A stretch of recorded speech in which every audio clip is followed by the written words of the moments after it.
Hello दोस्तों, कैसे हो आप लोग। आई होप आप सभी अच्छे होंगे, मजे में होंगे। मेरा नाम है भारती और मैं आज आप लोगों के लिए एक रैपिड रिवीजन में कंप्लीट चैप्टर लेकर आई हूँ जिसका नाम है द ह्यूमन आई। अगर आप क्लास 8 में पढ़ रहे हैं तो प्लीज इस चैप्टर को अच्छे से पढ़ लीजिए क्योंकि 10th क्लास में भी यही चैप्टर है और सारे टॉपिक भी सेम ही है। तो सबसे पहले आप लोगों को ये स्ट्रक्चर याद कर लेनी है। ह्यूमन आई का जो स्ट्रक्चर है इसे आप लोगों को याद कर लेना। अब देखते हैं कि कोई रे ऑफ लाइट अगर आती है, कुछ भी लाइट आती है तो हमारे आंखों में किस तरीके से एंटर करती है। तो ये है कॉर्निया। हमारा लाइट जो आता है वो सबसे पहले कॉर्निया से अंदर जाती है। कॉर्निया क्या करती है कि लाइट को रिफ्रैक्ट करती है। रिफ्रैक्शन होता है, वहां पर लाइट जो है वो बेंड होता है और फिर ये यहाँ पर ठीक इसके अंदर आता है एक गेट जिसे हम लोग कहते हैं प्यूपिल। प्यूपिल जो है वो एक गेट है जिसके वजह से उस गेट से हमारा रे ऑफ लाइट जो है वो आंखों के अंदर जाती है। और ठीक यहाँ पर ये रहा आइरिस। आइरिस जो है ये हुई प्यूपिल और ये है आइरिस। आइरिस ये कंट्रोल करता है कि रे ऑफ लाइट अगर कोई रे ऑफ लाइट आइरिस से जाती है तो वो आंखों के अंदर नहीं जा पाती, वो उसे रोक देती है। जो भी रे ऑफ लाइट जाएगी वो कहाँ से जाएगी, प्यूपिल से जाएगी। और आइरिस कंट्रोल करता है कि प्यूपिल कितना बड़ा होगा कितना छोटा है, as like a elder brother. और फिर ठीक इसके अंदर आती है ये है लेंस। हमारे आंखों में कौन सा लेंस होता है, कॉन्वेक्स लेंस होता है। कॉन्वेक्स लेंस का क्या काम है कि लाइट को क्या करना है कि एक जगह लाना है। तो ये यहाँ से रे ऑफ लाइट आती है तो वो इसे कहाँ पर लेकर जाती है, वो इसे एक जगह मीट करती है जिस जगह का नाम है रेटिना। रेटिना को हम लोग स्क्रीन भी कहते हैं। वहां पर ही हमारा इमेज बनता है, रियल इमेज बनती है और इन्वर्टेड रहती है। हम जानते हैं कि रियल इमेज बनेगी तो वो हमेशा इन्वर्टेड रहेगी, दैट मीन्स कि वो इमेज उल्टी रहेगी। यहाँ पर दो तरीके के सेल प्रेजेंट होते हैं रेटिना पर जिसका नाम है ये रहा रेटिना। यहाँ पर दो तरीके से सेल है, पहला है कोन्स और दूसरा है रॉड्स। रॉड्स का काम है कि विजन इन डिम लाइट, अंधेरी जगह में अच्छे से देखना, मतलब कि। और फिर कोन्स का काम है कि लाइट अलग अलग कलर को देखना, ब्राइट लाइट में अलग अलग कलर को देखना। एक बात पता है कि जब ब्राइट लाइट रहेगी तब हमारा ये जो प्यूपिल है वो छोटा हो जाएगा और जहां भी डिम लाइट रहेगी वो इस प्यूपिल का साइज होगा वो बड़ा हो जाएगा। पता है क्यों? क्योंकि जब ब्राइट लाइट में हम रहते हैं तो वहां पर कम रे ऑफ लाइट हमारे आंखों में जाना चाहिए जिसके वजह से हमारी आंखें खराब नहीं हो सकती है। और जहां पर डिम लाइट रहती है वहां पर किसी भी चीज को देखने के लिए हमारी ये जो प्यूपिल है वो बड़ा हो जाती है ताकि ज्यादा से रे ऑफ लाइट हमारी आंखों में अंदर जा पाए और हम किसी भी ऑब्जेक्ट को क्लियरली देख पाए। और ये प्यूपिल जो है ये सेल्फ कंट्रोल एडजस्टमेंट रहता है, अपने आप ये बड़ा और छोटा होता है। नेक्स्ट है ये सिलियरी मसल्स।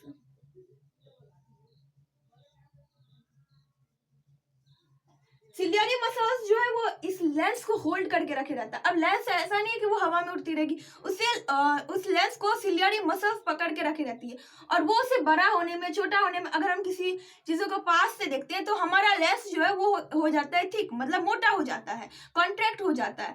और जब हम दूर की चीजें देखते हैं तो हमारे आंख का लेंस जो है वो रिलैक्स हो जाता है, मतलब वो पतला हो जाता है, थिन हो जाता है। तो ये होता है सिलियरी मसल्स की वजह से वो लेंस को बड़ा करने में हेल्प करते हैं और छोटा करने में हेल्प करती है जिसकी वजह से हम किसी भी ऑब्जेक्ट को फोकल कर सकते हैं, फोकल लेंथ को इंक्रीज कर सकते हैं। अब नेक्स्ट दो लास्ट जिसका नाम है एक्वस ह्यूमर और विट्रस ह्यूमर। देखिए एक्वस ह्यूमर जो है वो इस कॉर्निया और ये जो हमारा प्यूपिल आइरिस जो है इस दोनों के बीच में रहता है, या तो फिर आप कह सकते हैं कि लेंस और कॉर्निया के बीच में एक ह्यूमर रहता है जिसे हम लोग कहते हैं एक्वस ह्यूमर।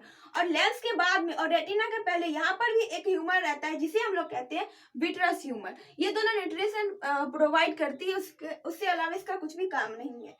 और ये जो विट्रस ह्यूमर है वो आंखों को एक शेप भी देती है। इस आई बॉल जो हमारा जो आई बॉल है उसका कितना डायमीटर कितना है क्या आप लोग बता सकते हैं? तो इसका डायमीटर है 2.5 सेंटीमीटर। मतलब ये आई बॉल इतना बड़ा बना है लेकिन रियलिटी में ये 2.5 सेंटीमीटर की है और ये लगभग एक स्फेरिकल है। इसके बाद नेक्स्ट आती है वो है ऑप्टिक नर्व।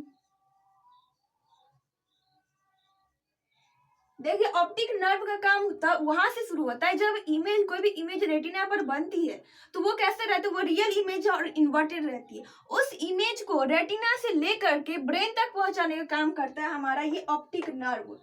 और हमारा ब्रेन जो है वो उस इन्वर्टेड इमेज को सीधा करती है और तब हम किसी भी ऑब्जेक्ट को देख पाते हैं। अब नेक्स्ट जो लास्ट है वो है ब्लाइंड स्पॉट। अब ये ब्लाइंड स्पॉट क्या होता है? देखिए, हमारा इमेज रेटिना पर बनना चाहिए, लेकिन अगर इमेज यहाँ पर आकर बनेगी तो यहाँ पर क्या है, ऑप्टिक नर्व है, और यहाँ पर कोई भी सेंसिटिव सेल नहीं होते। हमारे सेंसिटिव सेल कौन कौन है? तो वो है कोन्स और रॉड सेल, ये दोनों सेंसिटिव सेल है। और ये दोनों सेंसिटिव सेल अगर यहाँ पर प्रेजेंट नहीं होगी तो हमारा इमेज फॉर्मेशन नहीं हो पाएगा, और यहाँ पर जो भी इमेज बनता है उसी को हम लोग कहते हैं ब्लाइंड स्पॉट। वो हमारे ब्रेन के पास एक रॉन्ग इन्फॉर्मेशन चली जाती है, हमें गलत इन्फॉर्मेशन हमारे ब्रेन के पास चली जाती है, और वो अंदाजा लगाते हैं कि शायद इमेज ऐसा होगा। इस एक्टिविटी को आप लोग भी कर सकते हैं। आप लोगों को क्या करनी है कि यहाँ पर 2 ब्रोकन लाइट बनानी है अपने आप एक कॉपी में बना लीजिए। 2 ब्रोकन लाइट बनानी है जिसमें बहुत ही कम गैप होनी चाहिए, और यहाँ पर एक कुछ दूर पर एक सर्कल बना लीजिए। आपको क्या करना है कि ये जो सर्कल है, इस सर्कल को ही सिर्फ देखनी है, इस ब्रोकन लाइन को नहीं देखनी, और धीरे धीरे अपने कॉपी को या तो फिर पेपर पर बनाएं, उसे आप धीरे धीरे अपने पास लेकर के आइए। एक ऐसा टाइम आएगा जबकि आप लोगों को पता चलेगा कि ये ब्रोकन लाइन जो है ये जुड़ चुकी है। रियलिटी में जुड़ी नहीं रहती है, लेकिन हमारे ब्रेन के पास एक रॉन्ग इन्फॉर्मेशन जाती है, ये ब्रोकन लाइन जुड़ चुकी है। यही होता है ब्लाइंड स्पॉट। अब चलिए सबको एक बार फिर से रिविजन कर लेते हैं। सबसे पहले कॉर्निया। कॉर्निया का क्या काम है कि हम जो भी रे ऑफ लाइट आएगी उसे रिफ्लेक्ट करना, और ये दूसरा एक और काम है कि हमारे आई को ये प्रोटेक्ट करके रखती है। फिर होता है प्यूपिल। प्यूपिल हमारे आई का एक गेट कहा जाता है जिसके थ्रू कोई भी रे ऑफ लाइट हमारे आंखों में एंटर करती है। आइरिस जो होती है, आइरिस एक ऐसा जगह है जहाँ से कोई ओपेक जगह है जहाँ से कोई भी रे ऑफ लाइट हमारे आंखों में नहीं जा सकती है, और आइरिस जो है वो प्यूपिल को कंट्रोल करके रखता है। फिर लेंस, हमारी आंखों में कॉन्वेक्स लेंस है, और कॉन्वेक्स लेंस का काम है कि लाइट को कन्वर्ट करके रेटिना पर फोकस करना। फिर है ciliary muscle. Ciliary muscle lens को होल्ड करके रखी रहती है और वो उसे कॉन्ट्रैक्ट होने में और रिलैक्स करने में मदद करती है। नेक्स्ट है एक्वस ह्यूमर। एक्वस ह्यूमर जो है वो कॉर्निया और लेंस के बीच में होती है, जो कि न्यूट्रिशन प्रोवाइड करती है। फिर है vitreous humour. Vitreous humour lens और रेटिना के बीच में होती है, वो भी न्यूट्रिशन प्रोवाइड करती है और हमारी आंख को एक स्पेसिफिक शेप देती है। फिर है ऑप्टिक नर्व। अगर कोई भी इमेज रेटिना पर बनती है तो उसे ब्रेन तक पहुंचाने का काम ऑप्टिक नर्व का है। हमारा इमेज जो है वो इन्वर्टेड रहता है, रियल इमेज रहता है। हम जानते हैं रियल इमेज कब बनती है, जब 2 रे ऑफ लाइट एक जगह आकर के रियलिटी में मिलती है, तब बनती है रियल इमेज। अगर ऐसा हम संभावना करते कि ये कहीं पर जाकर मिलेगी, हमें मिलती हुई दिखाई नहीं दे रही है लेकिन कहीं पर जाकर मिलेगी, तो ऐसे इमेज को कहते हैं वर्चुअल इमेज। नेक्स्ट है ब्लाइंड स्पॉट। ब्लाइंड स्पॉट ऐसा जगह है जहाँ पर इनसेंसिटिव सेल रहते हैं, मतलब वहां पर कोई भी रॉड सेल और कोन सेल प्रेजेंट नहीं होते। अगर वहां पर कोई इमेज बनती है, ऐसी जगह पर कोई इमेज बनती है जहाँ पर इनसेंसिटिव सेल नहीं रहती है, तो हमारे ब्रेन के पास रॉन्ग इन्फॉर्मेशन जाता है और हम लोग इमेज को गलत देख लेते हैं, और इसी को कहते हैं हम लोग ब्लाइंड स्पॉट। नेक्स्ट है persistence of vision. Persistence of vision का मतलब ये होता है कि कोई भी इमेज फॉर्मेशन जो होता है वो हमारे ब्रेन के पास कितने देर तक रह पाती है, उसी को हम लोग परसिस्टेंस ऑफ विजन कहते हैं। तो कोई भी इमेज अगर बनती है तो वो 1/16 ऑफ अ सेकेंड मतलब कि 1 सेकेंड का 16 पार्ट का जो एक पार्ट होता है, बस उतना ही टाइम हम कोई भी इमेज हमारे ब्रेन के पास रह पाती है। और अगर कोई भी हम 16-17 इमेज ले और उसे 1 सेकेंड में हम पलटते जाए तब हमें वो इमेज जो रहेगी वो हमें मूव करते हुए दिखेगी, मोशन में दिखेगी। अब नेक्स्ट है power of accommodation. Power of accommodation का मतलब होता है कि हमारे आंख की एबिलिटी क्या है तो उसके कर्वेचर को, अपने शेप को कंट्रोल करना और कर्वेचर कंट्रोल करना और फोकल लेंथ को कंट्रोल करना with the help of ciliary muscle. Ciliary muscle से अपने फोकल लेंथ को कंट्रोल करना और अपने शेप कंट्रोल करना, उसे ही हम लोग कहते हैं पावर ऑफ एकोमोडेशन। अब नेक्स्ट है नियर पॉइंट क्या होता है और फार पॉइंट क्या होती है। Near point, far point. Near point मतलब हम कितने पास की चीज को कितने पास की चीजों को हम अच्छे से देख पाते हैं, क्लियरली देख पाते हैं, उसी को कहते हैं नियर पॉइंट। तो एक हेल्दी आई का, एक स्वस्थ आंखों का 2.25 सेंटीमीटर नियर पॉइंट है, मतलब कि हम 25 सेंटीमीटर पर अगर कोई ऑब्जेक्ट रहेगा तो उसे हम सही से देख पाएंगे, उससे पास की ऑब्जेक्ट को हम क्लियरली नहीं देख पाएंगे, ब्लड दिखेगी वो। नेक्स्ट है फार पॉइंट, मतलब हम कितने दूर के चीजों को देख पाते हैं। तो हम जानते हैं कि हम चांद तारों को देख लेते हैं, इसका मतलब वो तो इनफाइनाइटी पर है, मतलब कि फार पॉइंट एक हेल्दी आंखों का फार पॉइंट इनफाइनाइटी है, मतलब कि वो बहुत दूर तक देख सकती है उसकी कोई, क्योंकि स्टार जो इसका स्टार को हम किलोमीटर में नहीं नाप सकते क्योंकि वो बहुत ज्यादा दूर है, तो वो इनफाइनाइटी पर हो गई। अब नेक्स्ट है रेंज ऑफ विजन, ये भी पावर ऑफ एकोमोडेशन का एक टॉपिक है। रेंज ऑफ विजन मतलब कि जो नियर पॉइंट और फार पॉइंट के बीच का जो डिस्टेंस होता है उसी को हम लोग कहते हैं रेंज ऑफ विजन। तो फार पॉइंट इनफाइनाइटी और 25 सेंटीमीटर के बीच का जो डिस्टेंस है, ये जो डिस्टेंस है इसी को हम लोग कहते हैं range of vision. I hope कि आप लोगों को समझ में आ गए होंगे। नेक्स्ट है मायोपिया एंड हाइपर मायोपिया। ये हमारी आंखों के क्या है, डिफेक्ट्स है, ये डिजीज नहीं है, क्या है ये डिफेक्ट्स है। देखिए मायोपिया इसे हम लोग दूसरे नाम से जानते हैं नियर साइटेडनेस। इसमें एक वर्ड आता है नियर और दूसरा है साइट, मतलब पास की चीजें हमारे आंखों में साइट हो जाए, मतलब हम पासों की चीज को देख लेते हैं बट दूर की चीजें हमें नहीं दिख पाती है, वैसे डिफेक्ट को हम लोग कहते हैं मायोपिया। इसमें क्या होता है कि हमारा जो इमेज है जिसे रेटिना पर बनना चाहिए वो रेटिना से पहले बन जाती है। अब वो कैसे होता है, हमारे आई का जो कर्वेचर है, हमारा आंख का जो लेंस है वो इतना ज्यादा थिक हो जाता है, इतना ज्यादा मोटा बन जाता है कि इमेज जो है वो रेटिना से पहले बन जाती है। अब इसको ठीक कैसे किया जा सकता है, देखो यहाँ पर हमारी आई है, सॉरी ये लेंस है और यहाँ पर कोई रे ऑफ लाइट आ रही है, तो इसे कहाँ पर ये रेटिना रही, इसे यहाँ पर जाकर बननी चाहिए, लेकिन रियलिटी में ये कहाँ बन रही है, ये इससे पहले बन जाती है। तो इसे हम ठीक कैसे कर सकते हैं, एक बात समझो, इससे थोड़ा सा लाइट को अगर हम डाइवर्स कर दे तो तब जब वो कॉन्वेक्स लेंस पर जाएगी तब वो रेटिना पर जाकर मिल सकती है। और रियलिटी में यही होता भी है, क्या होता है कि हम यहाँ पर एक कॉन्केव लेंस लगा देते हैं। अब इससे क्या होता है, यहाँ पर कोई रे ऑफ लाइट आती है तो वो क्या होती है, पहले डाइवर्स होती है और फिर वो कहाँ पर आती है, फिर वो कन्वेक्स लेंस में आती है और फिर वो चली जाती है रेटिना पर। तो इसे ठीक किस तरीके से किया जा सकता है, इसे ठीक किया जा सकता है कॉन्केव लेंस लगा करके। वापस से समझ लेते हैं मायोपिया। मायोपिया को हम दूसरे नाम से कहते हैं नियर साइटेडनेस।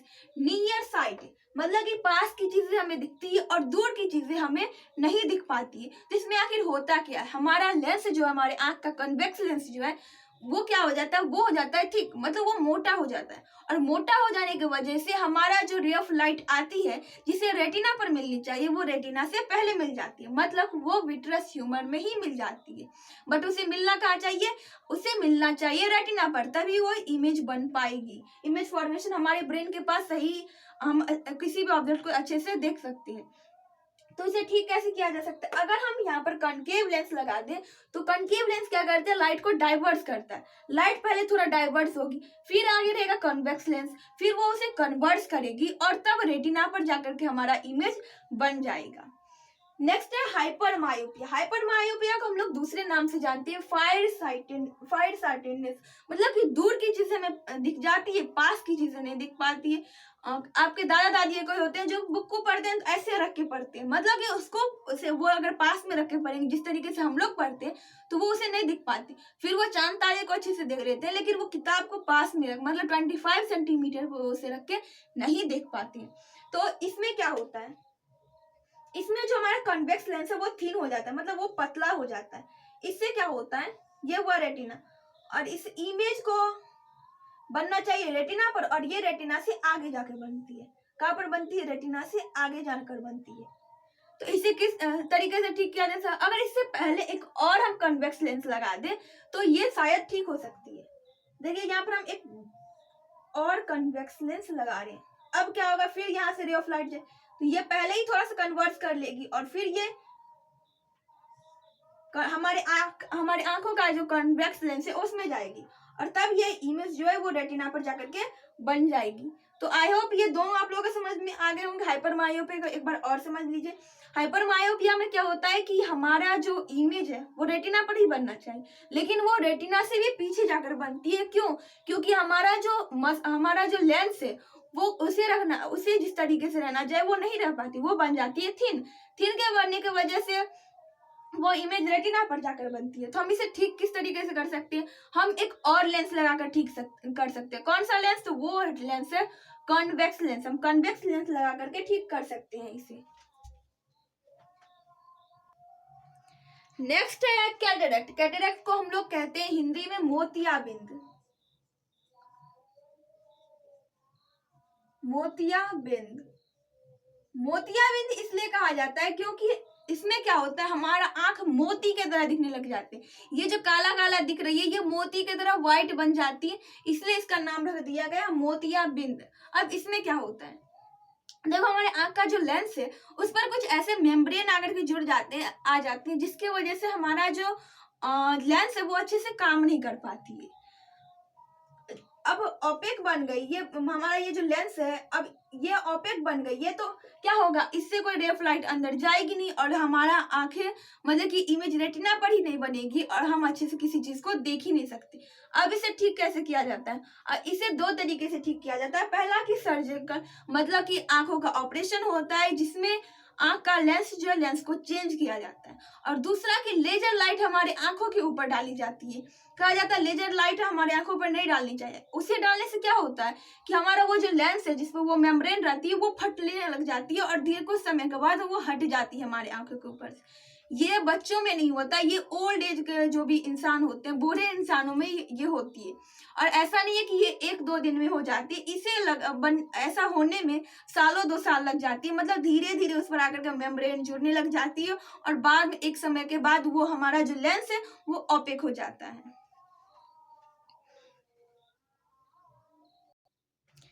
कोई भी इंसान अगर ये बोले ना कि हम अपने दादा या दादी जी का आंख का ऑपरेशन करवाने गए थे, दैट मीन्स उसका जो लेंस होता है वो कैटरेक्ट, उसे मोतियाबिंद की बीमारी होती है।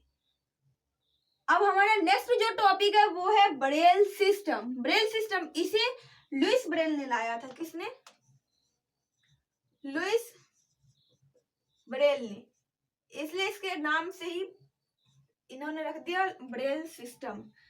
देखिए ब्रेल से इन्होंने इसको 1831 में लाया था। लुइस ब्रेल ने 1821 में एक सिस्टम लाया था जिसका नाम है ब्रेल सिस्टम। उन्होंने अपने नाम से ही रखा था ब्रेल सिस्टम। शुरू में तो वो खुद अपने लिए बनाया था, लेकिन बाद में लोगों ने उसमें कुछ चेंजेस ला करके 1932 के बाद पूरे दुनिया इसे ब्रेल सिस्टम को अपनाने लगी थी। मतलब कि पूरे वर्ल्ड में जो भी ऐसे पर्सन, विजुअली चैलेंज्ड पर्सन है, उन्होंने ब्रेल सिस्टम को एडॉप्ट किया था। देखिए ये जो ब्रेल सिस्टम ये बहुत ही कोडेड लैंग्वेज है और आम इंसान इसे नहीं पढ़ सकता है। अब हम चाहे तो शायद ही आप लोगों में से बहुत ही कम ऐसे इंसान होंगे जो कि ब्रेल सिस्टम मतलब कि ब्रेल लिपि को जानते होंगे, ऐसे बहुत ही कम होंगे। इसमें 63 कैरेक्टर होते हैं। 63। अब ये कैरेक्टर क्या होता है, देखिए जैसे हम लोग ABCD में क्या होता है 26 अल्फाबेट होते हैं, ठीक उसी तरह इन लोगों में ब्रेल लिपि में 63 कैरेक्टर होते हैं, या इसे डॉट्स पैटर्न भी कहा जाता है। तो आपसे पूछ सकता है कि डॉट पैटर्न को क्या कहते हैं, तो कैरेक्टर बोलते हैं, और कैरेक्टर को दूसरे नाम से क्या जाना जाता है, तो डॉट पैटर्न के नाम से जाना जाता है। अब आप सोच रहे होंगे कि इसमें कौन से हम लैंग्वेज सीखते हैं, हिंदी सीखते हैं, इंग्लिश सीखते हैं, मैथ सीखते हैं, क्या सीखते हैं, तो इसमें सब कुछ सीखा जाता है। हिंदी भी रहती है, सॉरी हिंदी नहीं रहती, इंग्लिश रहती है, मैथ रहती है, इसके अलावा फॉरेन लैंग्वेज भी इसमें रहती है। आप लोगों के शायद पुराने जो मोबाइल रहता था उसमें नंबर जिसपे बटन वाला जो रहता था जिसमें हम लोग नंबर टाइप करते थे, उसमें आप लोगों को सारे में कुछ ना कुछ डॉट्स देखने को मिलते होंगे। आप लोग सोच रहे होंगे फालतू में, लेकिन वो ऐसे पर्सन के लिए जो कि देख नहीं सकते वो भी उस मोबाइल को यूज कर सकते हैं, इसलिए वो डॉट डाली जाती है। आई होप ये आप लोगों को समझ में आ गया। लुइस ब्रेल ने 1821 में ब्रेल सिस्टम लाया था जिसे 1932 में पूरी दुनिया ने अडॉप्ट कर लिया। इसमें 63 कैरेक्टर होते हैं, जिसे डॉट पैटर्न भी बोला जाता है। इससे ना सिर्फ इंडियन लैंग्वेज बल्कि फॉरेन लैंग्वेज भी इस ब्रेल सिस्टम के हेल्प से सीखी जा सकती है। और ये विजुअली चैलेंज पर्सन के लिए एक वरदान कह सकते हैं। ये लुइस ब्रेल जो है वो एक भगवान बनकर आए थे विजुअली चैलेंज पर्सन के लिए। और कुछ ऐसे पर्सन थे जो बोलते थे कि विजुअली चैलेंज पर्सन कुछ नहीं कर सकते थे, वो अब दुनिया में बहुत ही आगे जा रहे हैं। शायद आप लोग मिस्टर दिवाकर सर के बारे में जानते होंगे, वो भी एक विजुअली चैलेंज पर्सन थे। इसके बाद भी उन्होंने यूपीएससी एग्जाम क्लियर कर लिया। देखिए, इससे पंक्चुएशन मार्क्स, अल्फाबेट सब कुछ सीखा जाता है। और इसी के साथ आज का जो हमारा वीडियो था, जिसमें हमने कहा था कि कंप्लीट चैप्टर करेंगे द ह्यूमन आई, वो हमारा कंप्लीट हो चुका है। अगर ये वीडियो आप लोगों के लिए यूजफुल रहा तो प्लीज वीडियो कर दीजिए लाइक और अपने दोस्तों के पास कीजिएगा शेयर। देखिए, अगर आप लोग फर्स्ट टाइम इसी वीडियो को देख रहे हैं और आप चाहते हैं कि हम 20 मिनट्स में पूरा कंप्लीट चैप्टर पढ़ ले, तो ऐसे शायद ये पॉसिबल नहीं है, क्योंकि आप लोगों को ऐसे बहुत सारे टॉपिक होंगे जो कि इसमें समझ में नहीं आए होंगे। तो सब सारे एक एक अलग अलग टॉपिक के लिए मैंने एक सेपरेट वीडियो बना रखा है, प्लीज आप लोग उसे भी देख लीजिएगा। Bye bye, take care.